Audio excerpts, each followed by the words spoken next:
বাংলাদেশের চর এলাকায় আধুনিক কৃষি প্রযুক্তি সম্প্রসারণ শীর্ষক প্রকল্পের প্রথম সংশোধিত তৃতীয় অর্থ বছরে আমরা বাংলাদেশের ১৪২৭টি ব্লকে ৪,২৮১টি গ্রুপকে আমরা আমাদের শেষ সহায়ক যন্ত্র এলএলপি এবং সাথে আমরা ক্যানভাস পাইপ আমরা দেওয়ার যে প্রতিশ্রুতি ছিল তার ধারাবাহিকতায় বাংলাদেশের কুড়িগ্রাম জেলার এই ফুলবাড়ি উপজেলায় আমরা আজকে প্রায় ৯টি গ্রুপকে আমরা এই এলএলপি সেট সহ ক্যানভাস পাইপ আমরা বিতরণ করলাম। আপনারা জানেন যে আমাদের এই প্রকল্পটা হলো চর প্রকল্প।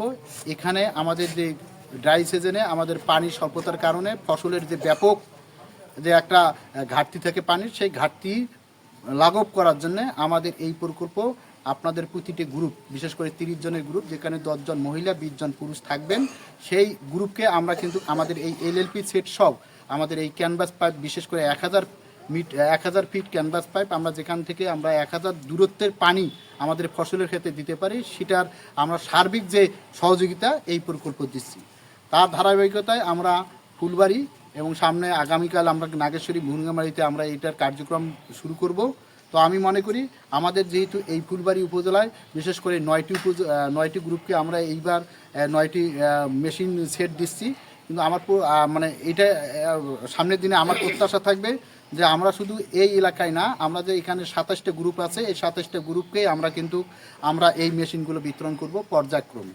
তো আমি মনে করি এখানে যেহেতু আমাদের কিছু কিষানি ভাই বোনেরা আছেন, তারা এই মৌসুম থেকে আমাদের এই মেশিনগুলো ব্যবহারের একটা সুযোগ পাবেন। এবং সেক্ষেত্রে আমরা চাই যে চর এলাকায় মানুষের যে পানির স্বল্পতা কারণে যে এখানকার চরের ফসলের যে ভেজিটেটিভ গ্রোথের যে প্রবলেম, এই প্রবলেমটা যাতে আমরা সহসায় ওভারকাম হতে পারি, এবং সেই সঙ্গে আমাদের যে শস্য নিবিড়তা, ফসলের উৎপাদন বৃদ্ধি, আধুনিক ও উন্নত প্রযুক্তির যে ব্যবহার, এই প্রকল্পের মাধ্যমে আমরা একটা বিশাল ম্যান্ডেট নিয়ে আমরা ২০২৮ জুন পর্যন্ত আমরা এই প্রকল্পটা চলমান থাকবে।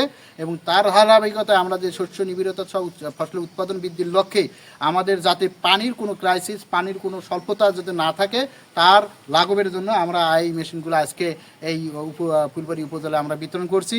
আপনারা যারা আছেন তারা এটা সুন্দরভাবে ম্যানেজমেন্টে থাকবেন।